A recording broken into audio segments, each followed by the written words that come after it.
Quer investir? Carteira Mara e Carteira Tabet. Invista inteligente.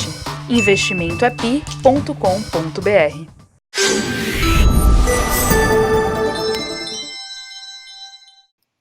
Olá, sejam muito bem-vindos, começando mais um Morning Call neste início de semana e também início de setembro. E quem eu tenho hoje para conversar comigo é o Patrick O'Grady, que é CEO da Vitrio. Bom dia, Patrick. Bom dia. Bom, queria começar com uma notícia agora de manhãzinha que saiu, que é a pesquisa Datafolha, que indica aí uma queda na popularidade do presidente Jair Bolsonaro. Como que você vê e como que o mercado está olhando para essa queda aí entre os apoiadores do presidente? Olha, eu acho que o presidente Bolsonaro tem ali um núcleo duro de apoio, né, na população, e isso dificilmente ele perde, né, mas uma parte do eleitorado que apostou nele começa a mostrar um certo desinteresse. Eu diria que isso é natural no primeiro ano de governo. O mais importante, e a gente até teve uma pesquisa já na semana passada que apontou nessa direção também, né? O que eu acho que é mais importante a gente estar de olho é que a popularidade desse governo vai estar muito em linha com a recuperação do nível de emprego e de renda, algo que vai talvez fazer mais preço para o mercado, eu diria mais no final do ano, já no ano que vem, onde você já entra também falando muito do horizonte da eleição, da próxima eleição, né? Então eu daria menos importância, apesar do headline de jornais, né, que sempre é bastante desfavorável nesse sentido. Bom, vamos acompanhar, né? Ainda temos um longo caminho, 3 anos e meio ainda pela frente. E, bom, como eu falei aqui no início, a gente fechou esse mês de agosto, que foi um mês, assim, de grandes emoções, eu diria, né? Altas e baixas, o dólar subiu. Antes da gente entrar aí para setembro, fala pra gente como que você achou, como que foi esse mês pro mercado, o que influenciou mais nessa alta e baixa dos índices? Um mês de solavancos, como você falou, um pouquinho de montanha-russa, né? A gente viu uma recuperação até boa nos últimos pregões do mês. A bolsa, medida aí pelo Ibovespa, fechou levemente negativo, chegou a estar pior.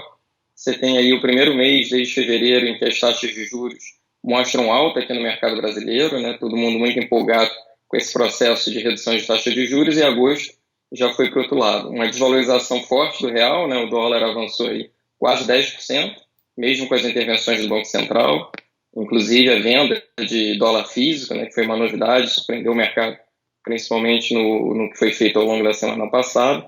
Então, acho que a gente viu uma certa acomodação dos principais índices no final do mês, não comprometeu muito os números, vamos dizer assim, no mês de agosto. Agora é aquela coisa, né, Juliana? Vira o mês, mas não viram os problemas. Eu acho que a gente vai ver em setembro um pouco da tônica dos mesmos problemas de agosto, ainda impactando mercados agora, pelo menos nesse iníciozinho de setembro. Exatamente. E entre esses problemas, a gente tem a questão na Argentina.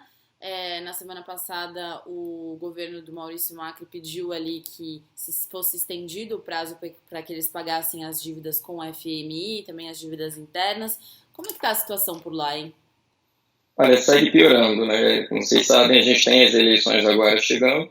Ontem o Macri, então, publicou no Diário Oficial o controle de capitais. A Argentina voltou mais uma vez a ter que impor controle de capital. Então você tem um limite de dólares que você pode comprar para a pessoa física, isso são 10 mil dólares. Os exportadores têm uma janela, um prazo limite para internalizar os recursos. Enfim, a economia argentina está vivendo uma fuga grande de reservas e eles precisam tentar segurar o que sobrou ali.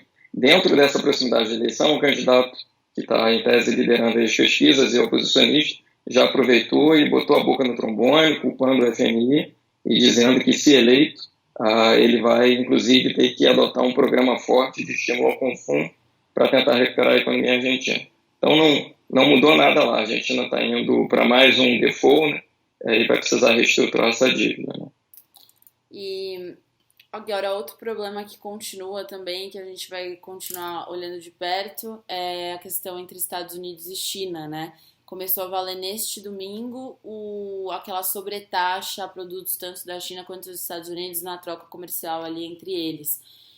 Você acha que a gente pode ter esperanças para uma solução a curto prazo ou é muito difícil? Olha, eu acho que esse é até um problema mais importante que a gente está acompanhando em termos de impacto aqui nos mercados brasileiros, né?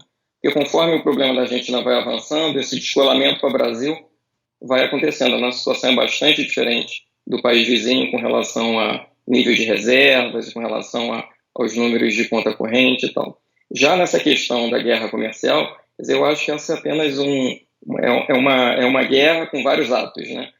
Um pouco da discussão maior que está por trás disso acaba sendo uma discussão mais de geopolítica mesmo, de dominância entre as duas principais economias do planeta hoje. Então, eu não acho que isso muda no curto prazo. A gente pode caminhar na direção toda vez que a gente tem um acirramento, desde que começou essa guerra comercial, a gente vê sinal de bandeira branca de um lado ou de outro, um tweet do Trump chamando os chineses de volta para a mesa. Então, acho que a gente vai continuar vivendo um pouco desse vai, não vai, vai, não vai, entendendo que essa guerra comercial ela é um pouco mais ampla do ponto de vista de impacto para o mercado. Tem a ver com dominância chinesa no tempo em relação aos Estados Unidos, né? Mas eu estou otimista. Eu acho que, do ponto de vista de guerra comercial, a gente deveria ver, ao longo aí dessas próximas semanas, algum acerto, né, que seria bastante positivo para o mercado.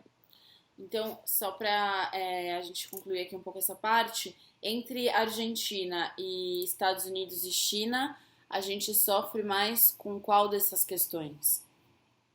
Bom, eu diria que o fator preponderante para impacto em mercados ao longo do mês de setembro vai ser ainda esse medo de recessão global, né? Tá. O medo de recessão global está ligado a essa questão da guerra comercial, porque joga ainda mais, traz mais preocupação com relação ao crescimento nas duas principais economias do mundo, e você tem outros eventos também acontecendo que estão trazendo esse medo de recessão. Isso, para mim, acho que é o ponto principal para mercados, né? Só trazer um número atualizado, quer dizer, a gente está sempre falando aí desse movimento novo de juros negativos ao redor do mundo, né? Já são 17 trilhões praticamente de dívida corporativa que rende abaixo de zero, né?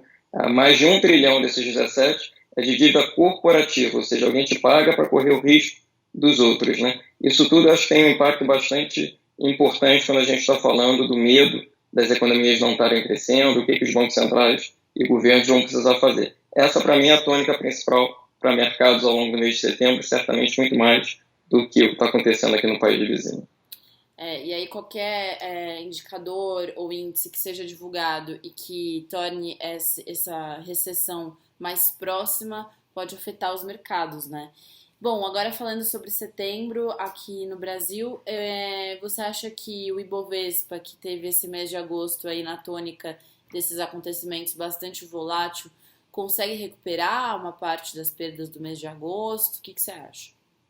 Eu diria que sim. Se você para pensar, até ali o iníciozinho de julho, foi até quando o Ibovespa fez a máxima, né, nesse período, a máxima nominal, inclusive, o que a gente estava vendo? Era um discurso muito mais de, no Brasil, tudo tranquilo, inflação bem tranquila, juros caindo, reformas sendo aprovadas. Quer dizer, eu acho que a dinâmica interna, apesar de todo o ruído político, que deve continuar alto, como também o fato de a economia estar crescendo muito lentamente, a gente viu os dados do PIB na semana passada, né? Mas eu acho que o enredo local doméstico aqui no Brasil, ele dá bastante suporte para as cotações das ações. Eu viria ainda a Bolsa em alta, olhando apenas fundamento doméstico, né? E aí a intensidade disso, o solavanco, vai vir muito mais, na minha visão, do cenário externo. Eu estou mais otimista aqui com o mercado doméstico. Que bom. E o dólar? Você acha que a gente vai ter ali aquele patamar abaixo dos R$4 de volta ou deve ser difícil? Não, acho que a gente deveria caminhar nessa direção, né, de ter uma apreciação do real, se o cenário externo der uma desanuviada, der uma tranquilizada, né?